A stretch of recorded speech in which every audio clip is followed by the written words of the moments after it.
Yan, so what's up mga ka-farmers, welcome back to my channel, Search at the Farmer, ang gurong magsasaka ng sibungas, Cebu, Philippines.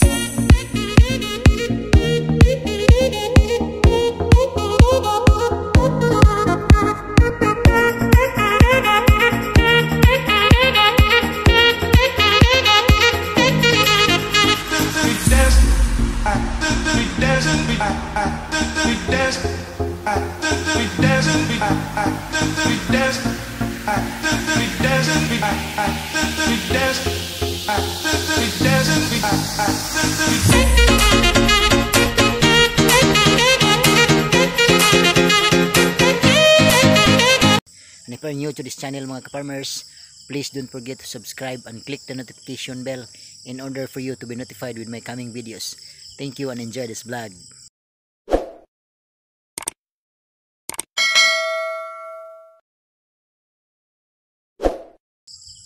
Okay mga ka-farmers, so for today's vlog mga ka-farmers, ang pag-usapan natin is tungkol dito sa aking mga saging na nakikita ninyo sa aking likuran.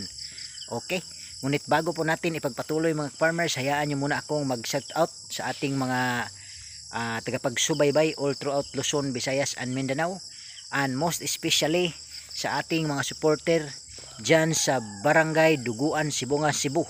So shout out sa Redondo family, kay Lola Joy Redondo, and also to Lolo Alberto Redondo at sa kanyang tatlong anak na mga babae, and also shout out sa kanilang apo, no, ang aking estudyante si Pete Andros Villa. So shout out sa inyong lahat dyan, lola at lolo. So ingat po kayo lagi dyan sa inyong pamilya.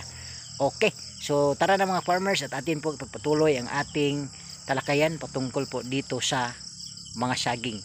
So tara na. Okay mga ka-farmers, so welcome back to my channel, no, Search at the Farmer, ang gurong magsasaka ng sibungas, Cebu, Philippines. So sa ngayon po mga farmers, ang pag-usapan natin is update po or tungkol dito sa ating mga saging na itinanim natin last year. Okay, so this coming November mga ka-farmers, mag 1 year na ito sa atin. So ang variety po ng ating mga saging mga ka-farmers is meron tayong Cardaba, which is itong area na to, yan, mula doon pati ito hanggang doon na, and then mula doon mga ka-farmers, doon hanggang doon sa yung last part mga ka-farmers, paikot doon sa kabila hanggang dito na rin is yung paikot sa ating area, is lahat po yun ay Cardaba.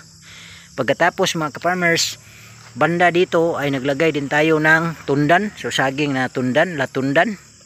So yan, yan, so may bunga na yung isa. Tapos ito, yan, yan, mga tundan yan. Tapos dito naman sa gitna mga farmers, kung makikita nyo, malalaki ang mga katawan, yan. So ito, yun, saka itong mga nakalinya dito, yan, no. Lahat ng yan mga ka-farmers ay ang variety niyan ay yung saging na dalili. Yung parang Cardaba rin mga ka-farmers, pero sobrang lalaki nila. Okay, so yun po ang ating variety ng mga saging na ating naitanim dito mga ka-farmers last November. Okay, so that's last year 2022 November, no. So ito po yung ating mga saging sa ngayon mga ka-farmers. Medyo matagal na hindi ako nakapag-content about saging mga ka-farmers, sapagkat na-busy tayo sa ating bagong project, which is the extension of our poultry and also sa ating Ampalaya project. Kaya ngayon lang ako nakabalik dito mga ka-farmers na mag-content ng vlog, pero binibisita ko po ito lagi kasi meron pa tayong gagawin, is mag-deleafing tayo mga ka-farmers. Yan, kukunin natin yung mga dahon na mayroong sigatuka, yan, yung may mga brown na yan, sigatuka yan, kaya kailangan kukunin natin yan, kasi pag hindi natin kukunin yan, mas madaling mahawa yung ibang dahon na walang sigatuka, katulad nun mga ka-farmers. Okay, so magdi-deleafing tayo.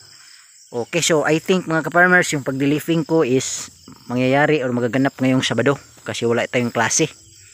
Okay, so sa ngayon, ito po yung ating full blast na situation sa ating sagingan. So kung makikita nyo mga farmers, yung ating mga sagingan is ano na, malalaki na mga ka-farmers. Siguro 4 to 5 months from now may bunga na ito mga ka-farmers. Yan o, tataba ito. Ano to, kardaba pa to, pati yan, tsaka yun dito.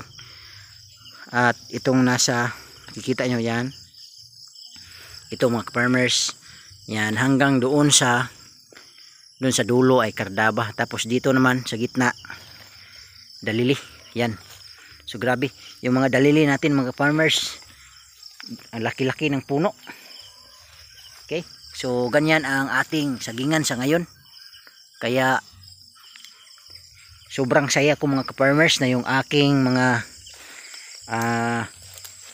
pinaghihirapan ay unti-unti ko nang nakikita na malapit ng magbibigay ng biyaya sa ating mga farmers. So ganyan yung ating mga saging sa ngayon. At kung makikita nyo mga ka-farmers, yung ating mga saging is grabe, ang lulusog mga ka-farmers. So kung matanong nyo mga farmers kung ano ang dahilan kung bakit ito ay napakalusog, yan po ay dahil sa ating pag-aalaga, and also sa mga inilagay nating organic fertilizers. Okay, kasi bawat puno mga ka-farmers, kung makikita nyo yung may mga sako dyan, yan, ito may mga sako bawat puno. Yan o, dito. Okay, so yan po ay ipot ng manok. So organic po ang ginagamit natin pang abono sa ating mga saging. Kaya kung makikita ninyo, ang lalaki ng puno. Okay, o kitang kita naman ng farmers, hindi na kailangang i-explain yan, kasi to see is to believe. Makikita po natin talaga yung kagandahan ng ating mga saging, yung katawan ng ating mga saging. Yan, tingnan mo, diba? Oh, lalaki ng ating mga saging katawan niya. Tapos ang dahon, tingnan nyo, ang gaganda. So grabe talaga, yan, malulusog mga ka-farmers.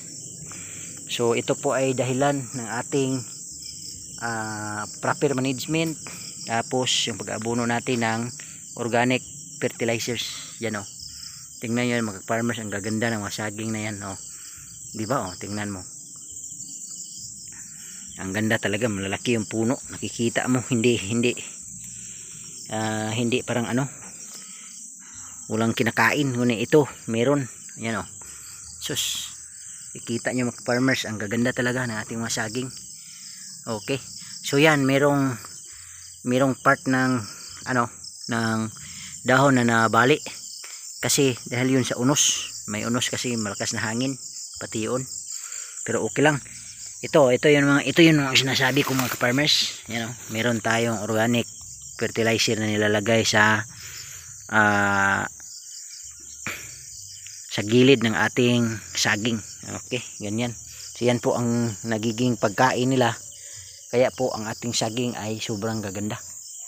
Okay, so yan o. Shout out pala kay Agaw Jupil the Farmer, anak ni Matoy, at Pinos Vlog, Jo the Farmer, and also Greggy Farmer, Police Farmer, Farmer Montijo, at sa lahat ng ating mga kaibigan na mga magsasaka. So continue lang tayo sa ating pagsasaka para naman ay matulungan natin yung ating mga kababayan na makakain ng mga preskong pagkain, gulay, saging. Yan, ito ganda ng mga farmers, oh. Kita nyo yan. So wag po tayong mainip, no, sa paghihintay ng bunga, kasi ganun talaga.